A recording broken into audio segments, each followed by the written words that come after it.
tous, bienvenue sur Public Sénat. Ravi de vous retrouver pour un nouveau numéro d'On va plus loin. Au programme ce soir, notre grand débat autour de la réforme des institutions au cœur du bras de fer entre l'Élysée et le Sénat.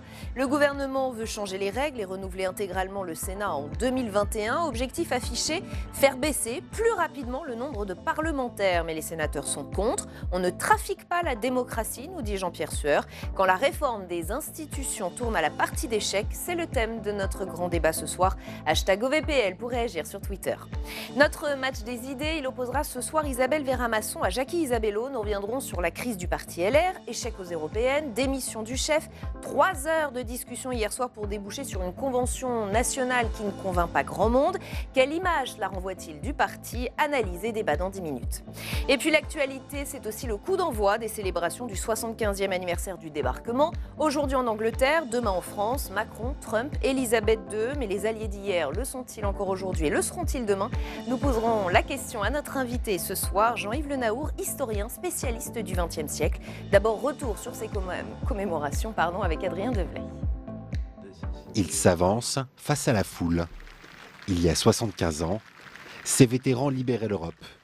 Elisabeth II présidait le coup d'envoi des célébrations mercredi matin à Portsmouth, au sud de l'Angleterre, en compagnie de 15 chefs d'État dont Donald Trump, Emmanuel Macron et Theresa May. Des vétérans britanniques devaient symboliquement embarquer pour rejoindre la France, 75 ans après leur première traversée de la Manche. Le reste des cérémonies a lieu sur le sol français. En fin d'après-midi, Emmanuel Macron rendait hommage aux résistants fusillés à Caen. Jeudi, les commémorations se poursuivent, en compagnie de la première ministre britannique Theresa May d'abord, dont la démission est prévue le lendemain, puis avec son homologue américain Donald Trump. Les deux hommes profiteront aussi d'un déjeuner en tête-à-tête pour aborder d'épineux sujets comme le nucléaire iranien et les tensions commerciales entre l'Europe et les États-Unis. En fin de journée, Emmanuel Macron présidera une cérémonie en hommage au commando Kiefer, ces 177 soldats français engagés le jour du débarquement. Enfin, point d'orgue de ces 2 jours de mémoire, une cérémonie internationale qui accueillera près de 3000 personnes à Courseulles-sur-Mer. Elle sera présidée par le Premier ministre Édouard Philippe. Ni le président russe Vladimir Poutine, ni la chancelière allemande Angela Merkel n'ont été conviés sur le sol français. Et on va aller plus loin avec notre invité sur le sujet, Jean-Yves Le Naour. Bonsoir, merci d'avoir accepté notre invitation. Vous êtes docteur en histoire, spécialiste du XXe siècle et auteur de ce livre, Les Compagnons de la Libération.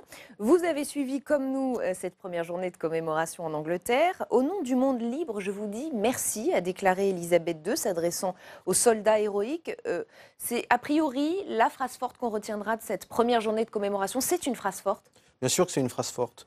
Si vous voulez, dans les commémorations pendant 20 ans, 30 ans, elles ont été quand même confiées aux militaires pendant longtemps. Ouais. Et puis dans les années 80, notamment avec l'investissement de Mitterrand à partir de 1984, lors des grands anniversaires, le 40e anniversaire en 84, parce que De Gaulle n'y allait pas justement, en 64 il n'y est pas allé parce qu'il avait été maltraité par les anglo-saxons, on lui avait caché la date du débarquement, donc il allait au débarquement de Provence en 64, le 15 août, mais il n'allait pas en Normandie.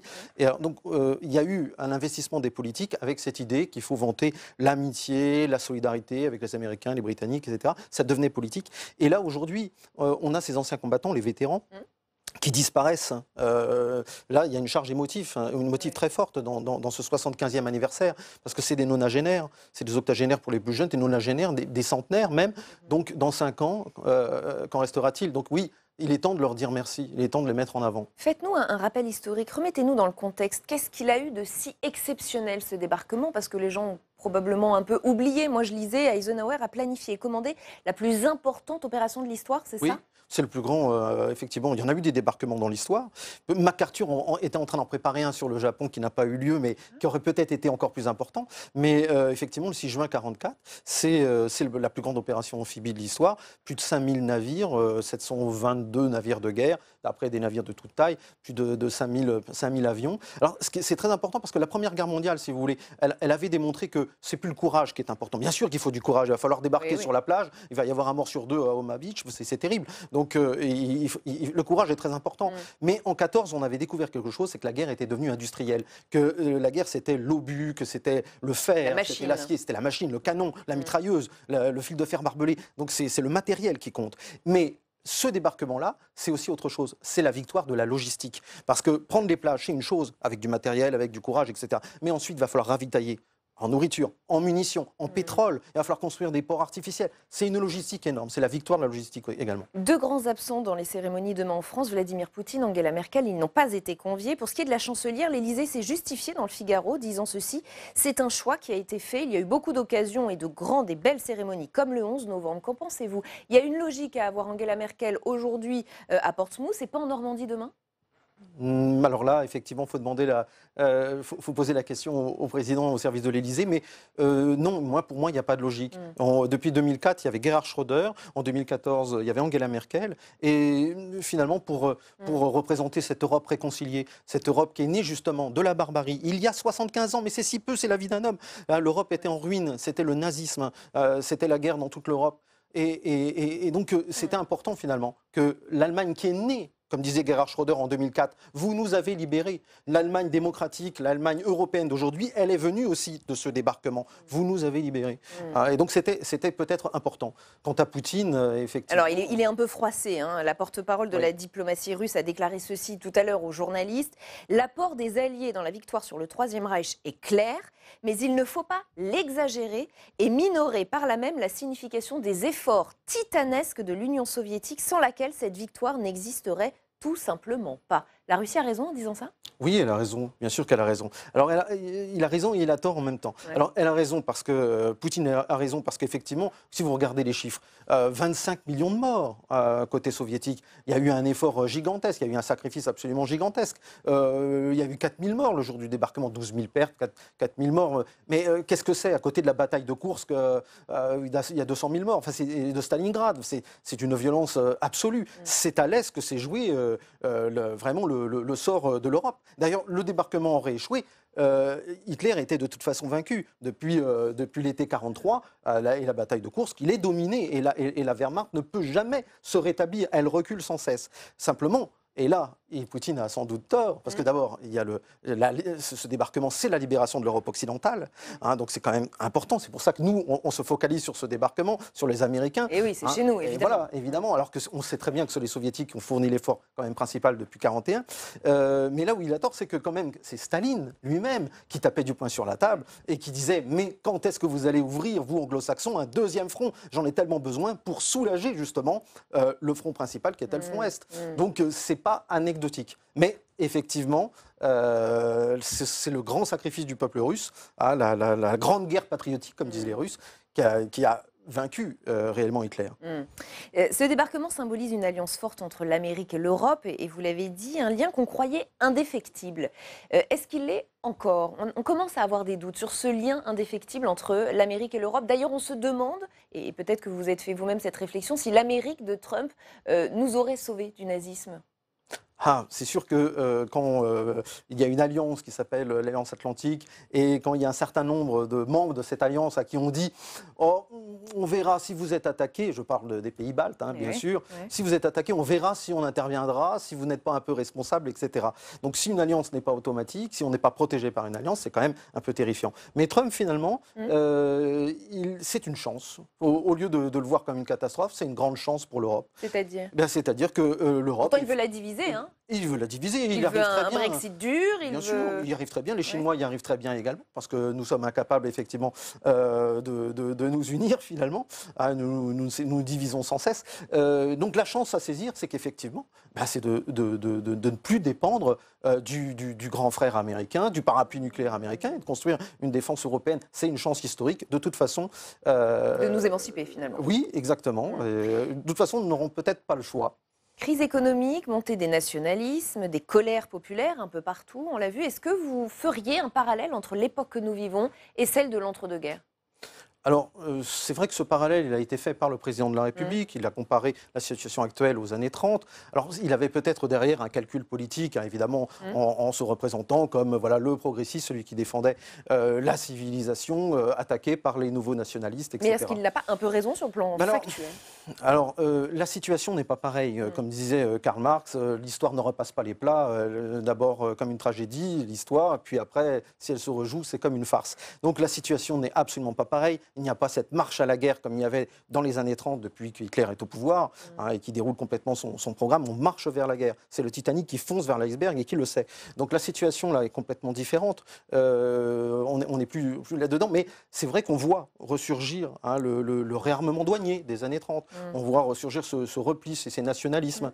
Et on voit ressurgir finalement ces héritiers, ces extrêmes droites qui sont les héritiers de ces extrêmes droites des années 30. Quand vous voyez par exemple de l'Alternative für Deutschland en Allemagne, l'AfD qui fait c'est encore un petit score. On n'a pas de leçon à leur faire quand on a une extrême droite qui est aussi forte en France. Mais quand vous avez des responsables de l'AfD qui disent que les soldats allemands de la Seconde Guerre mondiale se sont bien battus, il faut les honorer. Il ne faut pas en avoir honte, etc. Ça dit quand même quelque chose. Et ça pose question. Merci infiniment Jean-Yves Le Naour d'avoir été notre invité. Je rappelle le titre de votre livre, Les Compagnons de la Libération. Je précise aussi que les commémorations vont continuer dans les jours qui viennent, en Normandie demain, mais aussi celle des massacres de Tulle et d'Oradour-sur-Glane, les 9 et 10 juin 1944. Il se trouve qu'à cette occasion, Public Sénat s'associe à France 3 Nouvelle-Aquitaine pour une interview exceptionnelle de François Hollande, diffusée vendredi à 23h sur nos antennes respectives. Merci encore. OVPL continue avec le match des idées. Il va opposer Isabelle Vera-Masson à Jacky Isabello. On va s'arrêter sur la droite. On a traité la crise de LR sous l'angle politique. Ce soir, on va analyser son image. La réunion des ténors autour de Gérard Larcher hier soir a donné lieu à des séquences assez éclairantes. Vous allez le voir. Avant d'en parler avec nos spécialistes, retour sur les annonces avec Alizé Boissin. Après la déroute, l'heure est au sauvetage. 5 mois pour bâtir une nouvelle identité. Voilà ce qu'a annoncé Gérard Larcher à la suite d'une réunion des ténors de la droite et du centre.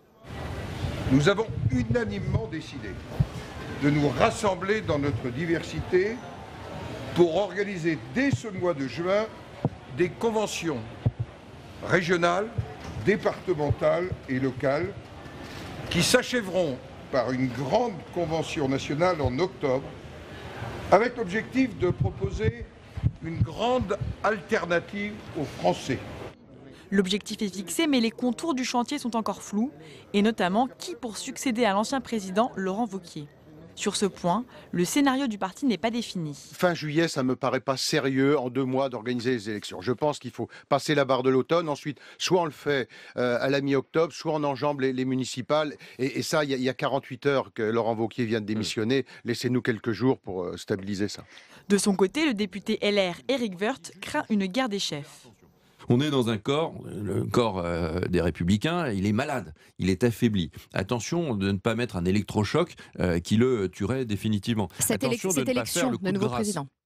Attention à ce que l'élection ne soit pas le coup de grâce. Aucun militant ne veut cela. Parce que qui dit élection dit concurrence. Qui dit concurrence dit affrontement. On aiguise les appétits, on aiguise les couteaux. Au-delà d'un nouveau leader, la droite espère bien remonter la pente. Prochain rendez-vous, les municipales en 2020. Et avec nous pour le match des idées ce soir, Isabelle Vera-Masson, bonsoir, bienvenue, directrice du laboratoire communication et politique au CNRS. Jacky Isabello, bonsoir, spécialiste en communication politique et cofondateur de Coriolink. Je voudrais tout de suite vous remontrer une image qui nous a tous marqués hier soir, on va la regarder ensemble. Tous ces ténors de droite, sourire un peu figé, descendant sur cet escalator, regardant les caméras, après 3 heures de discussion à huis clos qui va déboucher sur une issue jugée décevante par beaucoup, les spécialistes de la communication politique que vous êtes ne peuvent pas rester insensibles à cette image, Jacky Isabello. Ils descendent. Alors, première année, deuxième cours, on dit toujours en communication sensible, parce que là, c'est pas une communication de crise. Il faut toujours faire attention au décorum, au décor qui est offert, et notamment aux médias. Et c'est vrai que ce sentiment de descente aux enfers avec des gens qui, ahuris, constatent sans pouvoir rien faire la déconfiture d'un mouvement qui a fondé la Ve République, par extension, on ne va pas parler des évolutions de nom. C'est vrai que c'est une image qui est assez catastrophique. Après, si le message envoyé derrière avait été extrêmement positif, et puis les termes des engagements assez symboliques, on aurait racheté tout. Mais là, voilà, ça vous a offert un narratif qui permettait de poursuivre cette histoire comme quoi les Républicains étaient en train de creuser leur trou, vous savez, le fameux bulletin de notes. Creuse encore et risque de trouver du pétrole. C'est un peu ça qui. Il y a un vrai récit, Isabelle Verhamas. Alors oui, moi j'avoue que ce qui me frappe beaucoup plus, c'est le caractère tout à fait bizarre de ce décor. C'est-à-dire, on a l'impression, on se demande si on est dans un aéroport ou dans un, vous savez, ces grands magasins dans lesquels il y a des. Des soldes, peut-être, oui. Voilà, on continue la métaphore. Non, alors je suis plus étonnée. Et puis la modernité, comme ça, un peu flashy de ces lumières. Et immédiatement, moi, je regarde qui est là. Qui est-ce qui, ce jour-là, non seulement a accepté de rencontrer Gérard Larcher et de le montrer et de s'afficher, quel type d'expression ils ont voulu faire passer, quel type de message ils ont voulu faire passer. Et j'observe effectivement que juste derrière Valérie Pécresse, je remarque que Laurent Wauquiez est là. Je me dis donc que ça n'a pas dû être très marrant pour lui, qu'ils sont quand même assez groupés d'une certaine manière et qu'ils sont quand même assez nombreux. Ça donne pas non plus très en costume cravate. Très en costume cravate, très masculin. Très masculin, très en costume cravate, très la droite qui décidément n'est pas prête de changer tant que ça, en tout cas à ce niveau-là. Et ils ne font pas non plus un petit groupe perdu avec 3-4 personnes. Je trouve que ça fait quand même un pack groupé. Donc c'est vrai qu'ils descendent, mais ils ne descendent pas dans la désunis, désolés. Et je trouve qu'ils ont réussi quand même à trouver quelque chose d'un peu cohérent dans cette descente. Et ce qui est fou, c'est que cette image de la descente d'un escalator par les barons d'un grand parti historique, eh bien, ce n'est pas une première. On va regarder une autre image. Peut-être que vous vous en souvenez. Novembre 2008, regardez, la tragicomédie du Congrès de Reims, du PS. L'objectif était alors de fixer une ligne claire du parti, de trouver un successeur à François Hollande. Mais le rendez-vous va être rongé par une guerre des chefs, une guerre des égos qui donnera une image désastreuse des socialistes et aucune synthèse ne sortira de ce congrès. La comparaison des deux images est assez terrible parce que ce sont exactement ces deux partis qui sont en difficulté en ce moment, Jacques Isabello. Oui, alors c'est vrai que vous trouvez l'escalateur pour arriver à réunir leurs difficultés, mais dans la première, ce qui me choque aussi, c'est la perte d'identité. C'est-à-dire que c'est un mouvement qui a eu du mal à trouver son territoire de campagne, et là, aucun oriflamme, pas de logo des Républicains, parce qu'au-delà de leur querelle, ils sont quand même encore tous là, membres d'un même parti politique, et avant cette déconfiture, eh bien, on pouvait tous penser qu'ils s'étaient retrouvés autour de ce candidat qui a dû avoir le choc de sa vie en lisant les résultats des sondages sortis des urnes. Donc, mais aucun logo, aucun drapeau français et européen. Voilà, comme le disait Isabelle, on a l'impression que c'est les soldes et un programme des Républicains en tout cas pour 1 euro, on aura deux programmes des Républicains. Donc cette espèce d'échéance, non pas de nationalité, mais d'identité, moi, est quelque chose qui m'a le plus choqué. Donc, au-delà des résultats, on s'est dit, certes, ils sont en train de se chercher, mais derrière, on n'avait aucun point de référence pour nous rappeler quand même que ce parti est solide, qu'il a offert un sacré nombre de dirigeants à la Ve République. Isabelle parlait d'union quand même, ils sont groupés. Mais cette union derrière sans aucun symbole. Et ça, c'est quand même assez malheureux parce qu'on sait que les mots, c'est 20% du message. Hein. Le reste, 80% du message, c'est quand même les images, les postures et toute cette symbolique. Et justement, je trouve que le Parti socialiste qui arrive après donne un message beaucoup plus triste. Parce qu'ils sont groupés, mais ils ne sont pas très nombreux. Et donc, on voit un petit groupe comme ça qui descend cet escalator sans qu'on ait le sentiment que, comme pour la droite, on les voit descendre assez longuement et les gens arrivent. Non, ce qui est frappant, c'est la dureté des archives quand on voit l'image de la gauche. C'est-à-dire que tout le monde est parti. Manuel Valls, Ségolène Royal, Najat Vallaud-Belkacem, Vincent Peillon. Là, c'est l'impression que c'était un autre temps, un autre monde, et c'était pas si vieux que ça. Je veux dire, ils ont disparu. Vous savez, ils ont été effacés comme ça. Les uns après les autres. Les uns après les autres. Pour rester sur la droite, Nicolas Sarkozy sera-t-il le grand sauveur de LR? L'ancien président, lui, se fait discret, mais ses amis parlent pour lui et parlent de lui. Écoutons ensemble le Brice Hortefeux sur RTL cette semaine. Nicolas Sarkozy est le dernier à avoir fait gagner la droite. Il a donc naturellement une autorité et une légitimité bien particulière. Et je sais, parce que tous ses visiteurs le rapportent, qu'il est bien sûr à la fois attentif et préoccupé. Donc il a bien sûr un rôle, une autorité, une légitimité pour prodiguer des conseils afin de reconstruire. Isabelle Verhamas, à chaque crise que traverse la droite, Nicolas Sarkozy, j'allais dire Emmanuel Macron, non, Nicolas Sarkozy semble apparaître comme le recours. Comment on explique cela ? Alors ça, c'est un syndrome français, hein, le recours à l'homme providentiel, c'est bien connu. Nous avons eu ça dans notre histoire très souvent. Et donc, on a tendance à se retourner vers celui qu'on a aimé pour voir s'il peut vous sortir de cette affaire-là. Donc, il y a ça. Et puis, il y a les sondages. Hein. Il y a un sondage qui est sorti, je crois. On va le voir ensemble. C'est le dernier, voilà. Le sondage est là. C'est très frappant. Nicolas Sarkozy fait partie de ces hommes politiques qui ont été adorés, c'est-à-dire pour lesquels il y a eu un véritable engouement personnel. Vous voyez ce que n'a pas connu François Hollande, vous voyez ce que je veux dire. C'est-à-dire que les gens l'ont aimé, détesté aussi, mais aimé. Il a créé autour de lui de la fidélité, de l'engouement, de l'amitié, de l'amour. Enfin, vraiment. Et de l'espoir. Et de l'espoir. Ça va ensemble. Donc, il a un rapport avec les Français un petit peu différent de la plupart des hommes politiques. Donc, les Français, évidemment, la droite, qui se retournent pour lui en espérant. Bon, c'est un personnage qui a beaucoup de charisme, de personnalité, mais enfin, très franchement, son retour est absolument impossible. Impossible. Il est déjà revenu. Il est revenu plusieurs fois, si je veux dire. C'est un éternel revenant. Et quand même, la première fois qu'il est revenu, c'était, on se souvient, après avoir été dans les fonds de l'histoire, parce qu'il a choisi le mauvais candidat en choisissant Balladur, et finalement, il aurait dû disparaître. Il revient contre Jacques Chirac. Jacques Chirac diminué, on le sait maintenant. Mais enfin, il n'empêche qu'il revient, il gagne. Et puis après, il perd, il revient. Il revient tout le temps. Puis là, les 2 dernières fois, c'était quand même assez catastrophique. Ouais. Et tellement catastrophique que ça a été presque humiliant. Donc, à moins, alors que c'est vrai que l'histoire et la politique nous réservent toujours des surprises, mais je crois que ce fameux retour de l'homme providentiel, dans son cas, n'est pas possible. Et c'est sans doute le pire des cadeaux qu'on peut faire à la droite. Alors pourquoi ? Bien parce que ça a été le dernier grand leader incontesté de la droite et le dernier président de la République.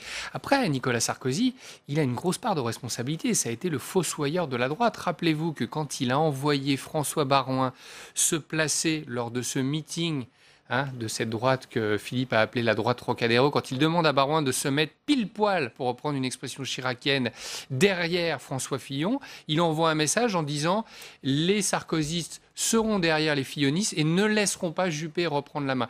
Ça, cette responsabilité, elle lui incombe. Alors que lui, remettre les mains dans la Grèce, sans doute pas. Il n'a plus envie. Je pense qu'il aurait plus cette capacité à réorganiser le parti. Toutefois, il va pousser son candidat. Et on voit bien que ce Sarkozy qui s'est dit loin des enjeux politiques et qui dirige la ville de Troyes, dont on ne donnera pas le nom, comme ça il n'aura pas notre reprise médiatique dans sa revue de presse demain matin, eh bien lui, sans doute, est-il un peu le candidat de la Sarkozy pour escompter reconstruire ce mouvement. Est-ce que derrière, il aura le soutien des autres ? On verra, mais la marque de Nicolas Sarkozy, elle sera sans doute là. Et puis après, s'il se remettait dans les partis, eh bien, terminer les alliances avec Macron, ce rôle de grand conseiller qu'il affectionne, les conférences à l'autre bout du monde, et puis ce recours systématique qu'il est. Et je pense que... Oui, mais LR n'a jamais été aussi mal en point quand même. Donc... Oui, mais c'est plus son affaire. C'est-à-dire qu'à un moment, il a été un grand leader.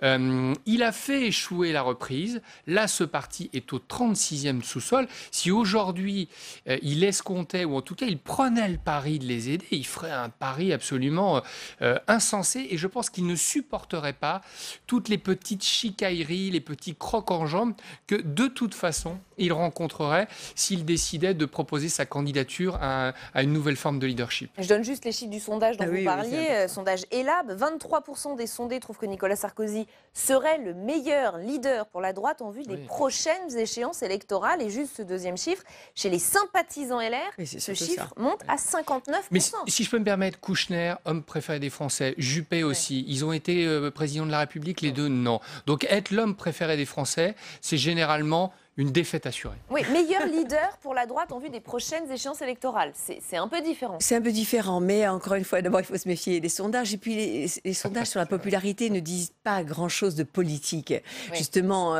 ils parlent, c'est ce que je vous disais tout à l'heure, d'un vague sentiment, d'une sorte de nostalgie, d'un temps où la France avait parlé ou je ne sais quoi, vous savez. Et puis, on aime les gens quand ils ne sont pas au pouvoir. On aime les gens quand ils ne sont pas au pouvoir. Et puis, en réalité, quand vous le voyez arriver avec ses tics et ses tocs, avec ses casseroles. Il recommence à exaspérer. Et à un moment donné, on se dit non, je ne vais pas voter pour lui. Non, ce qui est intéressant sur le plan politique avec Nicolas Sarkozy, me semble-t-il, c'est que finalement, qu'est-ce qu'a fait Laurent Wauquiez? Il a fait le même pari que Nicolas Sarkozy. Il s'est situé en pensant que, comme Nicolas Sarkozy, il pourrait prendre un peu des voix du Rassemblement national. Et qu'en faisant ça, il s'installerait dans une droite, grignotant à droite et à gauche, et ça serait suffisant pour marginaliser peut-être le Rassemblement national et remplacer Emmanuel Macron. Et ce pari-là, Nicolas Sarkozy l'avait déjà raté. Il a réussi une première fois, c'est comme ça qu'il a gagné 2007, mais lorsqu'il est revenu au pouvoir et qu'il a perdu, il l'a raté. Et de nouveau, Laurent Wauquiez l'a tenté, mais l'a raté. Ouais. Et ça nous dit à la fois qu'il va falloir pour la droite qu'elle trouve autre chose si elle veut continuer à exister, et en creux que le Rassemblement national est bien installé dans notre paysage français. Autre leader dont l'image évolue, c'est Yannick Jadot. Fort de son arrivée sur le podium des Européennes, le patron des Verts commence à se mettre dans la peau d'un leader de parti de gouvernement. On veut se donner les moyens d'agir pour se donner les moyens de conquérir le pouvoir et de l'exercer. C'est ce qu'il a encore répété là, il y a 24 heures, dans une interview au Monde. Alors en image, eh bien, cela donne quoi? Juste après les Européennes, la photo dans Paris Match avec sa compagne. Alors c'est pas du tout l'affaire privée qui nous intéresse ce soir, c'est plutôt la démarche politique ou politico-médiatique. La photo dans Paris Match, historiquement, ce n'est pas anodin. Juste quelques rappels, on va revoir quelques images. Ségolène Royal avec ses enfants, Nicolas Sarkozy avec Carla Bruni, Martine Aubry avec son mari, plus récemment Marlène Schiappa en couple, Benjamin Griveaux avec sa compagne enceinte, bien sûr Emmanuel Macron et Brigitte Macron qui sont régulièrement dans Paris Match. Comment faut-il le voir? Est-ce que Yannick Jadot est en train de faire un passage obligé pour entrer dans la cour des grands? Comment vous voyez cela? Paris Match, c'est le titre le plus emblématique pour ceux qui visent une carrière politique de premier rang. Quand on passe dans Paris Match, on peut se dire que, à ce niveau-là, pas quand on a un petit écho de ligne au fin fond de la 74e page, qu'on a une belle double page avec cette belle photo avec les grands photographes de Paris Match, on joue en première division et on fait partie des gens qui peuvent viser la Coupe d'Europe. C'est vrai que Yannick Jadot, maintenant, il a les critères d'un homme politique, 1, apprécié, 2, très sincère, 3, il a été un fin politique dans cette campagne et on a vu ce qu'il avait réussi à faire. Et constant 4, sur le fond. Eh bien, dans son positionnement, il peut revendiquer une forme de leadership et on verra s'il comprend ce que n'ont pas compris d'autres, qu'il fallait élargir sa famille politique. Donc, à ce titre-là, eh bien, Paris Match se dit, cette personne-là, on doit la faire découvrir aux Français et creuser tout son parcours. Et à ce titre-là, eh bien, Paris Match est une forme de consécration pour lui. Après, le désagrément, c'est que sa famille d'origine déteste ces manifestations un peu de richesse médiatique. Ce sont des gens qui vivent chichement. Le papier, ça pollue toujours un peu trop. Le papier en couleur, sans doute encore plus. Et cette pipolisation qui avait conduit Nicolas Hulot à une forme de rejet de la part de cette famille politique, eh bien, il faudrait que Yannick Jadot garde ça en tête pour s'en méfier et jouer toujours avec parcimonie de l'utilisation de ces symboles. Isabelle Vermette. Oui, alors pour moi, c'est ce que je voulais dire, c'est une vraie rupture. Autant nous connaissons bien l'histoire des liens entre la politique et Paris Match, autant nous sommes étonnés que ce soit Yannick Jadot qui joue cette carte-là, puisqu'elle est vraiment à l'opposé de ce que nous savons des Verts, qui sont toujours coupés la tête qui dépasse, détester le bling-bling, et plus on est un peu casse-pied et rébarbatif, et plus on est sérieux, la pauvre Eva Joly, évidemment. Donc il y a là une vraie rupture de communication. C'est une pipolisation. Et alors, évidemment, on voit bien que ce n'est pas non plus n'importe quelle pipolisation. Ils ne sont pas en costard-cravate, habillés par Hermès, avec... Enfin, bon, on n'est pas dans le même monde. Non, on n'est pas dans le monde d'Emmanuel Macron ou de Nicolas Sarkozy et de Carla Bruni. Là, on est quand même dans le monde des écolos. Hein.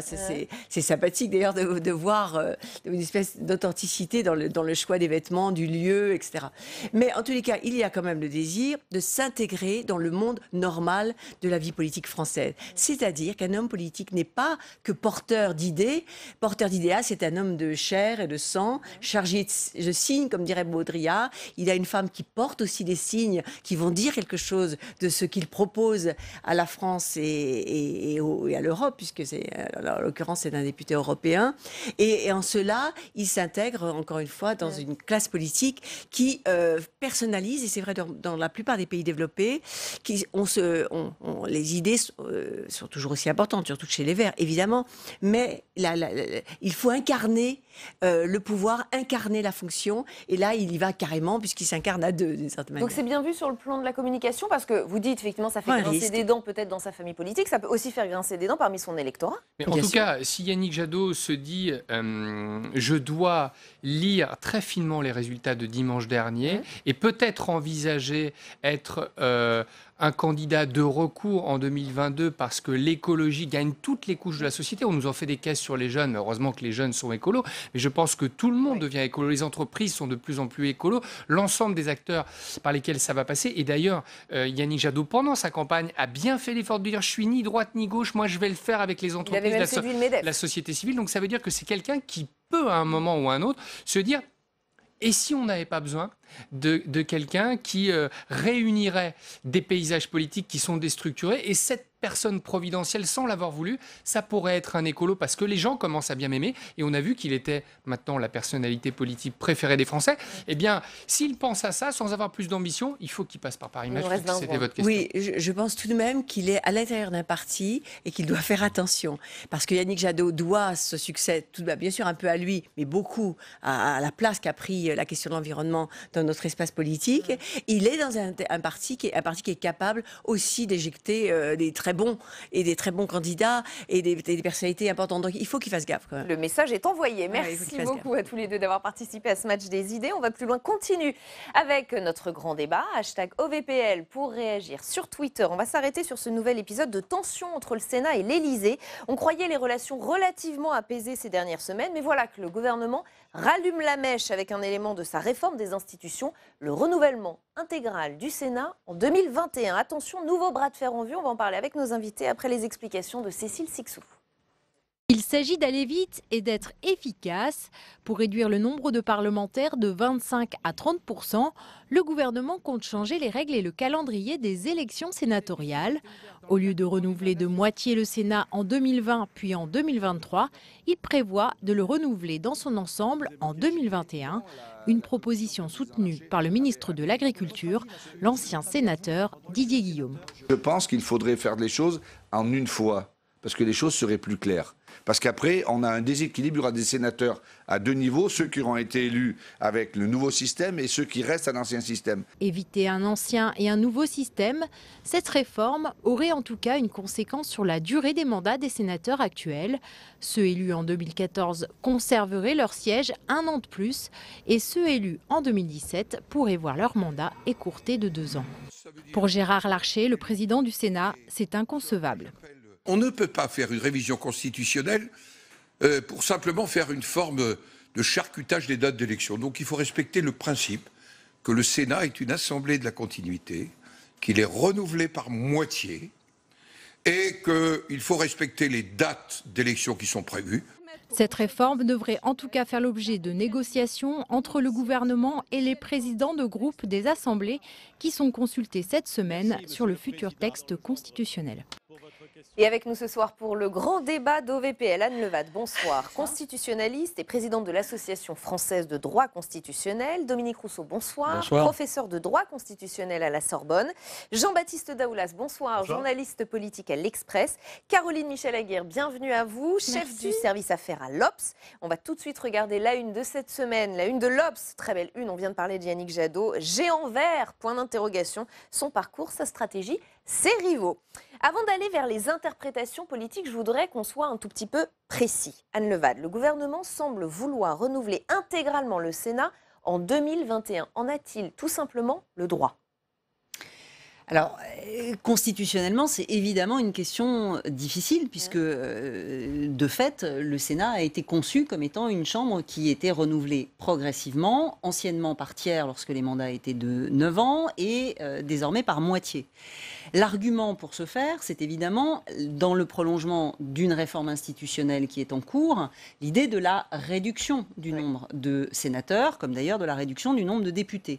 Et la difficulté que rencontre l'exécutif dans la mise en œuvre de cette réforme, c'est une difficulté que l'on a pu connaître par le passé, mais en sens inverse, puisque je rappelle qu'en 2003, il y a eu une réforme sur la composition et la durée du mandat des sénateurs. Simplement, on a augmenté le nombre de sénateurs. Et donc, l'idée avait été d'appliquer cette réforme progressivement. C'est-à-dire qu'on avait gardé le rythme du renouvellement. Alors, le principe du renouvellement par tiers ou par moitié progressif, c'est la loi organique qui le prévoit. Et donc, dans ce cadre-là, c'est un mécanisme de transition, en quelque sorte, pour l'application de la réforme, qui devra être accepté, y compris, bien sûr, par les sénateurs. C'est là que peut-être il peut y avoir un peu de tension. De friction. Dominique Rousseau, qu'est-ce que vous pensez de cette idée Elle vous semble faisable? Elle vous semble constitutionnelle? Elle vous semble juste? Alors, faisable, non. Je pense que s'il y a une légitimité à une seconde assemblée dans la République, il ne faut pas qu'elle ait le même mode ou le même rythme de recrutement que l'Assemblée nationale. Donc, un renouvellement partiel, par moitié, par tiers, on peut le décider, mais renouveler d'un seul coup le Sénat comme l'Assemblée nationale porterait atteinte à un équilibre entre ces deux assemblées. Ça, c'est sur le plan de la faisabilité. Sur le plan de la constitutionnalité, alors ça relève de la loi organique, donc on pourrait imaginer que c'est plus facile de modifier la loi organique que la loi constitutionnelle, mais comme c'est une loi organique qui concernerait le Sénat aurait nécessairement sur cette loi organique le dernier mot, et par conséquent, ça ne pourrait pas se faire. Ça ne pourrait pas se faire. Et d'ailleurs, les sénateurs sont contre, ils l'ont fait savoir. Je vais juste vous citer Jean-Pierre Sueur qui s'est confié à nos équipes de Public Sénat. Le renouvellement par séquence de 3 ans donne une sorte de permanence qui est utile. Il y a des échéances, il faut les respecter. Cela n'a pas de sens de réduire le mandat de 2 ans. On ne peut pas, écoutez bien, trafiquer la démocratie. Jean-Baptiste Daoulas, c'est fort comme terme.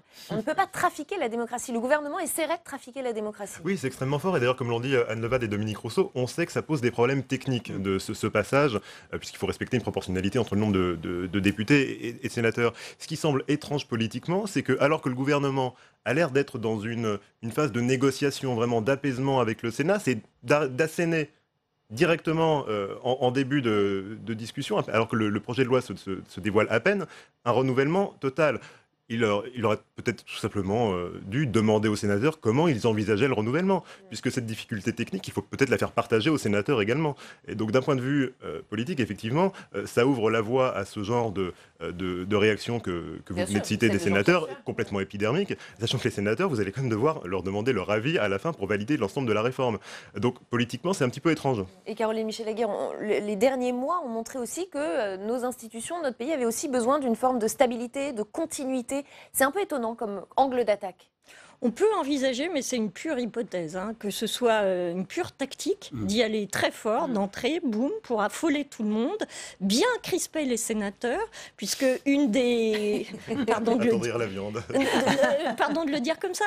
Non, je dirais plutôt ce que Emmanuel Macron a bien perçu depuis le début et sur lequel il a joué sur du velours depuis 2 ans, c'est la défiance immense des Français avec les acquis de la représentation nationale, députés, sénateurs.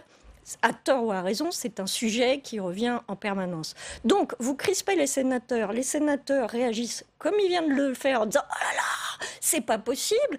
Et là, quelque part, c'est une pure hypothèse, mais on joue sur des velours en regardant « Regardez-moi ce vieux monde, dès qu'on veut faire quelque chose, ils sont contre. » Et après, vous commencez la négociation. Si c'est de la pure tactique, c'est comme ça que ça se joue. Alors, vu le contexte politique, vu les tensions des derniers mois entre l'Élysée et le Sénat, se pose effectivement cette question du coup de pression, du coup de bluff de l'exécutif en vue de ces négociations. Alors, Emmanuel Macron brandit-il la menace d'un renouvellement intégral du Sénat pour montrer les muscles avant l'examen du texte? Nos équipes ont posé la question à Muriel Jourdas et Sandra Cerquera, qui a interrogé la membre de la commission des lois. Écoutez.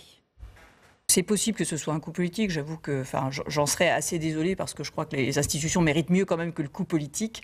En tout cas, je pense que notre ligne sera assez claire là-dessus, les institutions et rien que les institutions, donc pas de renouvellement intégral tel que cela est prévu, mais tout ça est encore soumis à discussion, me semble-t-il. Anne Levade, cette théorie, cette hypothèse du coup politique, vous y croyez ?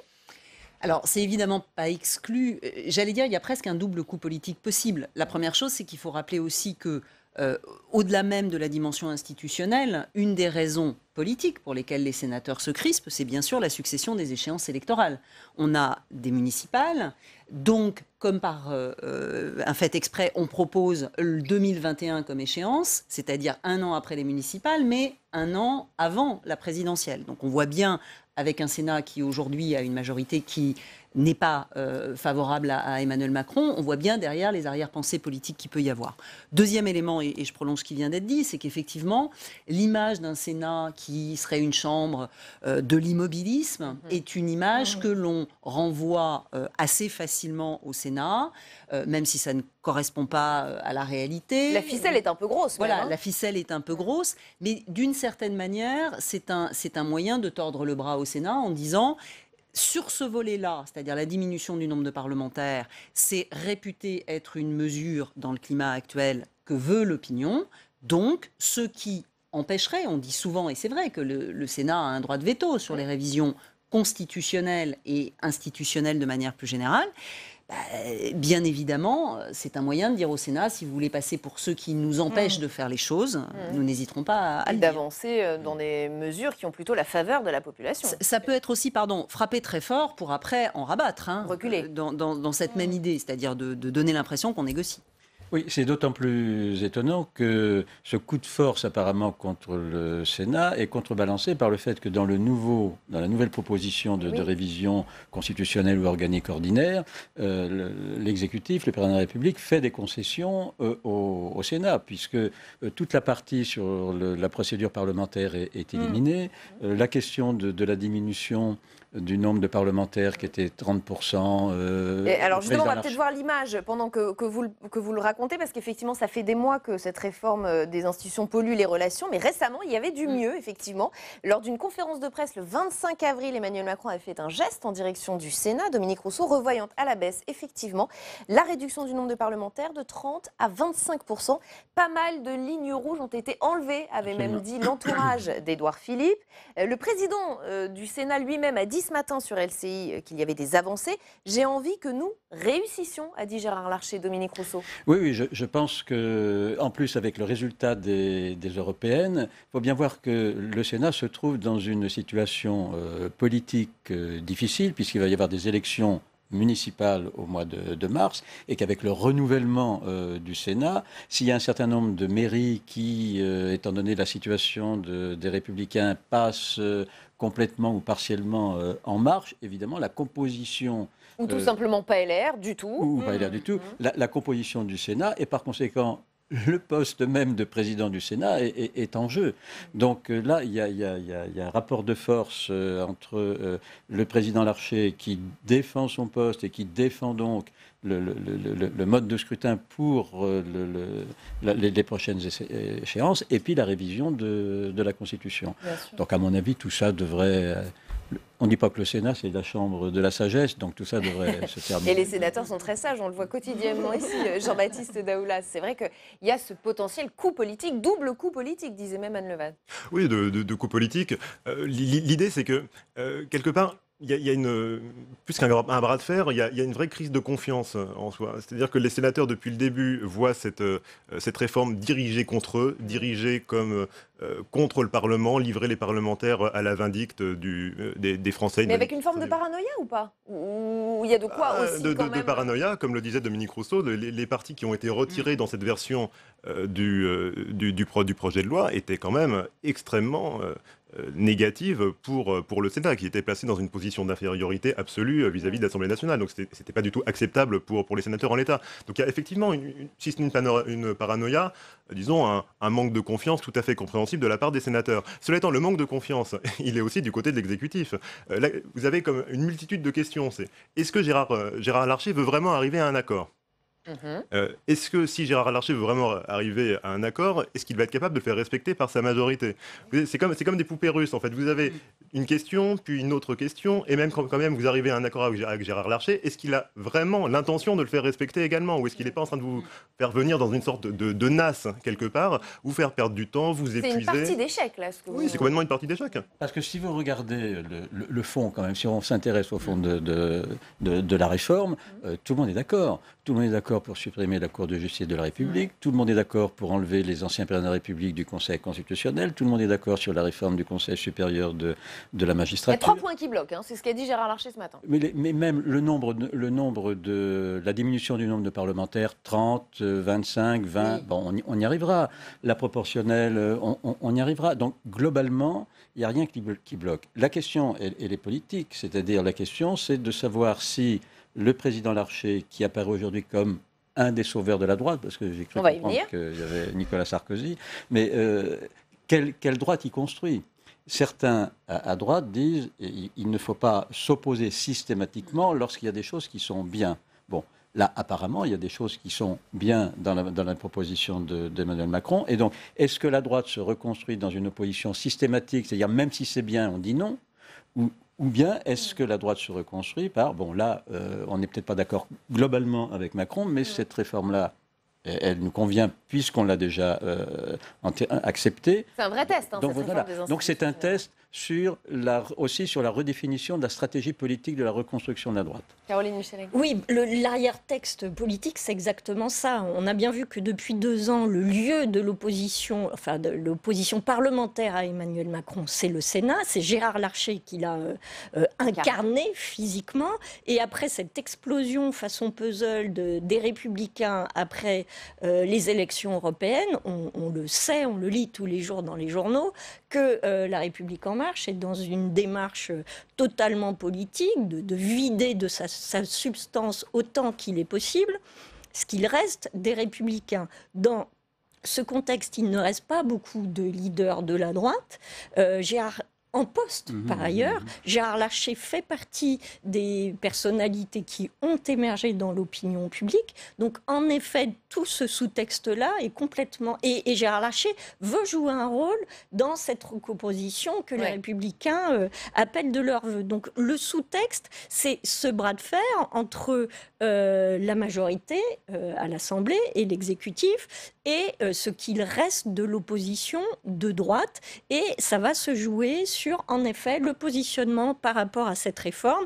Et le bras de fer, pour revenir à ce que je disais, tactique, c'est tout de suite de renvoyer, et c'est ça qui est, en psychanalyse, on dirait l'inconscient du truc, c'est de renvoyer tout de suite ce qui reste des Républicains au vieux monde. Ils disent, la majorité dit aux électeurs, ne sauvez rien des Républicains, voyez bien, c'est le vieux monde, l'immobilisme, etc. etc.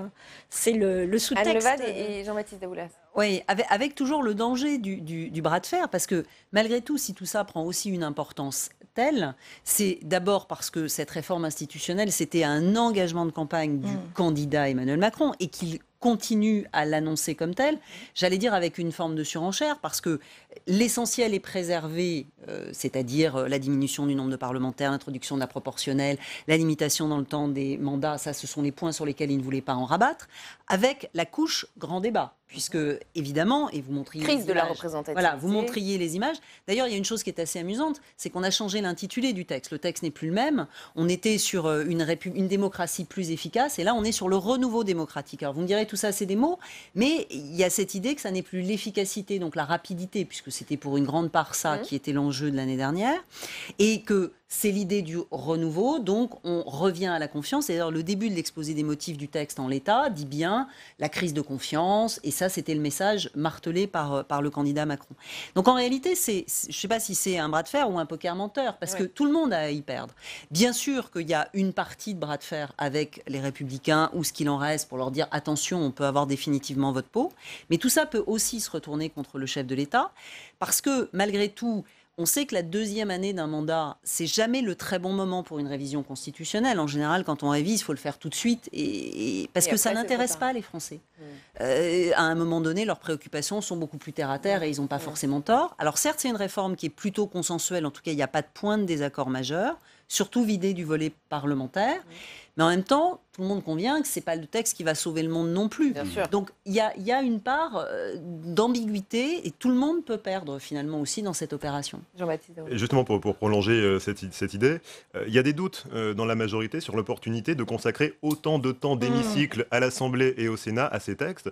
Loi constitutionnelle, loi organique, loi ordinaire. Sur le volet constitutionnel, vous devez aboutir à une version identique entre le Sénat et l'Assemblée avant de convoquer le Congrès. Il peut y avoir un nombre de navettes assez important entre les deux, qui prend énormément de temps, alors que comme vous le disiez, les préoccupations des Français sont beaucoup plus économiques et sociales actuellement.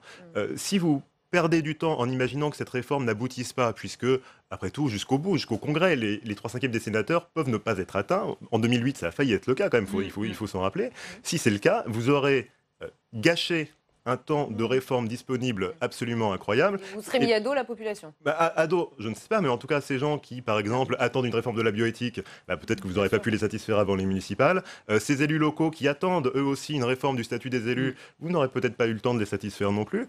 Et les retraites, qui est annoncée comme une grande réforme que la majorité présente comme consensuelle, systémique, sur laquelle elle compte capitaliser, notamment pour séduire l'électorat de centre-droit avant les municipales, si vous n'avez pas le temps de la faire, vous ne pourrez pas non plus capitaliser dessus. Donc si vous voulez, cette réforme institutionnelle, qu'est-ce qu'elle rapporte au quotidien des Français, hormis effectivement de respecter une promesse de campagne d'Emmanuel Macron?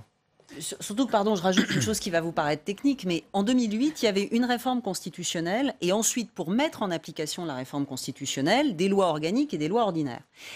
Là, on a un paquet de 3 textes. Et chacun des 3 textes, s'il n'est pas voté, fait tomber l'ensemble. Je prends un exemple. La diminution du nombre de parlementaires, c'est la loi organique. Mais la diminution du nombre de parlementaires a des influences sur la Constitution.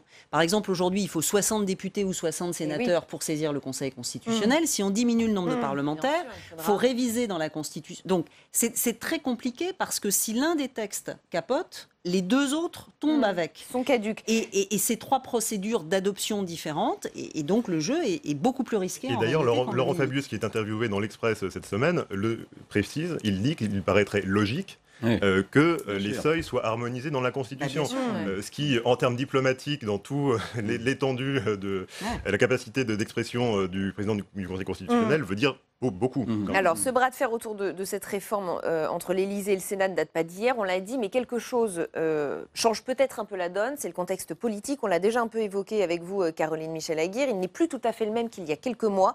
L'échec de LR aux européennes a fait sortir Gérard Larcher du bois et sortir de sa casquette institutionnelle. Hier soir, il a annoncé une convention nationale pour reconstruire la droite et le centre. Il était d'ailleurs plus chef de parti que patron du Sénat hier soir, ce qui n'a pas échappé à la ministre Jacqueline Gourault, qui ne s'est pas gênée pour évoquer une sorte de confusion des genres devant l'association des journalistes parlementaires. Écoutez. Quand le président du Sénat s'intéresse au territoire, c'est normal, puisque je dirais c'est...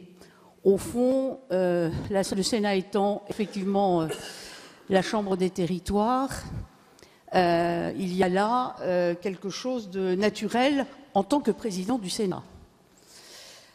Après, quand on réorganise un parti politique, là on est dans une démarche qui ne me semble pas exactement la même. Alors, Dominique Rousseau, elle le dit avec une certaine douceur, elle l'amène tout doucement, mais elle est quand même en train de dire que Gérard Larcher est sorti peut-être de son rôle, que là, il est entré dans l'arène politique et que maintenant, il fait de la politique. Non, mais président du Sénat, ce n'est pas une fonction neutre. Gérard Larcher est un sénateur, il a été élu sur une liste Les Républicains, c'est un homme politique qui a des convictions, qui a des engagements, et qu'il fasse don de sa personne pour essayer de sauver, ou essayer de sauver la droite. Même en tant que président du Sénat, il n'y a rien là. Pas de confusion des genres pour vous. Il n'y a pas de confusion des genres. Il y aurait peut-être une confusion des genres lorsque participe à cette réunion en tant que tel le président de l'Association des maires de France, le président de l'Association des départements et le président de la région. Si c'est François Baroin qui participe en tant que tel ou maire de Troyes, si c'est Dominique Bussereau qui participe... Bon, ça, c'est différent. Mais s'ils y participent en tant que président de leur association d'élus, là, il peut y avoir confusion. Mais que le président du Sénat travaille à la reconstruction de sa famille politique, il n'y a rien, il n'y a pas de conflit d'intérêts. Et le fasse avec autant de force, c'est arrivé dès le lendemain des élections européennes. Il y a une espèce de coup de sang. Est-ce que ça peut lui coûter cher politiquement? Est-ce que là, il se met en opposant à Emmanuel Macron plus qu'en président du Sénat? Il a cette casquette institutionnelle qu'il a toujours un peu protégé dans ses batailles politiques. Est-ce que là, ça change la donne, Caroline? Il l'a fait depuis longtemps. Il y a un sujet dont on n'a pas parlé depuis tout à l'heure, mais qui est en sous-texte aussi, c'est l'affaire Benalla. C'est la plaie ouverte entre les deux, et je pense qu'il s'est exposé depuis longtemps. Mais juste une réaction par rapport à Madame Gourault. Si on doit suivre sa logique, ça veut dire que M. Emmanuel Macron ne devait pas participer au grand débat, ne devait pas faire le tour de France et ne pas mettre son visage sur la liste de la campagne aux européennes. Ça n'est pas sa fonction de mener sa liste aux européennes, d'incarner son pari. Il est président de la République. Donc je trouve qu'il y a une extrême mauvaise foi. Soit on considère que les gens, enfin les élus, sont engagés dans la vie publique et dans la vie de leur parti, soit qu'ils doivent rester dans leur bureau à faire leurs fonctions stricto sensu, et c'est valable aussi, j'imagine, pour Emmanuel Macron. Gérard Larcher, il y a un moment, Gérard Larcher, depuis un an, enfin, je veux dire, je ne sais pas combien de Français connaissaient Gérard Larcher avant 2017. C'est l'apothéose de sa carrière, en partie grâce à la... Enfin, ou le début, n'en sais rien, la rampe de lancement. Et enfin, il a quand même incarné avec beaucoup de sérénité quand même, une opposition qui n'était pas simple puisque le Sénat est un peu seul, on a cessé de le répéter dans cette fonction. Et oui, il se saisit de ce moment pour faire de la politique, mais ça me paraît assez logique. Par ailleurs, comme on l'a dit, on ne peut pas dire non plus que les élus républicains se précipitent pour prendre la succession de Laurent Wauquiez. Et pour essayer de reconstruire cette droite. Exactement. La nature ayant horreur du vide, il est normal vers qui on se tourne, ceux qui ont les plus hauts postes. Et qui sont fédérateurs. Quelques présidents de région et le président du Sénat. Ça me paraît plutôt un sens des responsabilités. Jean-Baptiste Daoulas, la critique de Jacqueline Gourault est un peu injuste? Ah bah, c'est vrai que Caroline Michel a absolument tout dit. C'est extrêmement politicien. Surtout avec la campagne des européennes qu'on a vue, où les ministres étaient incités à s'engager énormément, tout le gouvernement. Elle-même d'ailleurs est beaucoup allée. Jacqueline Gourault elle-même, qu'on a pu voir en meeting également. On aura quand même noté le ton très sénatorial de la remontrance de Jacqueline Gourault à Gérard Larcher. C'est quand même très enrobé, très emballé. Ça restait quand même très un tacle plutôt gentil, quoi. Oui, Anne Levade. Oui, alors en plus, je suis entièrement d'accord avec ce qui a été dit. D'abord pour rappeler que c'est pas un débutant en matière d'opposition, Gérard Larcher. Enfin, déjà en 2014, quand il redevient président du Sénat, alors que le Sénat rebascule à droite après 3 années à gauche, il est le principal opposant à la majorité de gauche à l'époque. Et la deuxième chose, c'est que pendant cette période-là, y compris d'ailleurs avant l'élection présidentielle de 2017, il, au-delà même de sa fonction de son mandat de président du Sénat, il acquiert l'image d'un sage de la droite. Et d'ailleurs, souvent, on utilise ce terme pour expliquer que lorsqu'il s'exprime pour évoquer la famille de droite, il a une forme de légitimité et d'autorité dans ce qu'il dit. Et d'ailleurs, même s'il a effectivement tout de suite réagi après les européennes, vous avez observé, on peut dire c'est parce que le parti va très très mal, mais qu'il a bien dit qu'il le faisait au-delà du parti. Donc on est vraiment dans une logique. Alors, en vue d'un rassemblement. On peut y voir une lecture très politique pour dépasser le parti et donner un nouveau souffle à peut-être une nouvelle formation politique, mais c'est aussi le moyen de dire je suis un élu de droite, ce qui est vrai, et à ce titre-là, je ne peux pas rester inactif devant la situation à laquelle j'assiste. Et puis c'est vrai que Gérard Larcher, c'est quelqu'un qui a tendance à agir politiquement en période de crise. Il faut se rappeler aussi de la campagne de François Fillon, il faut se rappeler de ce moment où Gérard Larcher, qui avait beau être un filloniste très proche, a vu que la situation lui paraissait désespérée et a tenté de débrancher François Fillon et de trouver une autre solution, ce que François Fillon n'a pas accepté à l'époque. Mais c'est un moment où, quelque part, Gérard Larcher a essayé de poser un acte aussi à l'époque pour sauver son camp. Le reste du temps, il se drape plutôt dans ses fonctions institutionnelles et il est effectivement très, très habile, surtout depuis qu'il y a un pouvoir macroniste pas toujours très fin et qui en plus a connu l'affaire Benalla qui l'a quand même mis empêtré dans une nasse assez compliquée. Avec des méthodes nouvelles, on va dire. Avec des méthodes nouvelles qui, dans ces cas-là, est toujours très habile pour jouer sur les prérogatives du Sénat, pour quelque part gêner politiquement, mais tout en ayant l'air de toujours respecter les formes et ses pouvoirs constitutionnels. D'ailleurs, dans l'affaire Benalla, il était plutôt en retrait par rapport à la commission. Voilà. Il nous reste moins de 30 secondes, peut-être, Dominique Rousseau ? Oui, et si vous voulez, les présidents de l'Assemblée nationale personnels, eux aussi prennent des positions politiques. Souvenez-vous de Claude Barthelone qui a pris des positions sur les fameux 3% qu'on pourrait ne pas respecter. Donc que les présidents de chambre prennent des positions politiques et interviennent en faveur de leur camp, il n'y a rien de scandaleux. Et merci. Merci beaucoup à tous les quatre d'avoir participé à ce grand débat. Caroline Michel-Aguil, je rappelle la une de l'Obs de cette semaine. Un très grand Yannick Jadot, géant vert, point d'interrogation, son parcours, sa stratégie, ses rivaux. Merci à tous les quatre. Fin de cette émission. On se retrouve demain à 18h30 en direct sur Public Sénat. L'invité de Territoire d'Info demain, c'est la ministre de la Santé, Agnès Buzyn. Bonne soirée, restez au cœur du débat.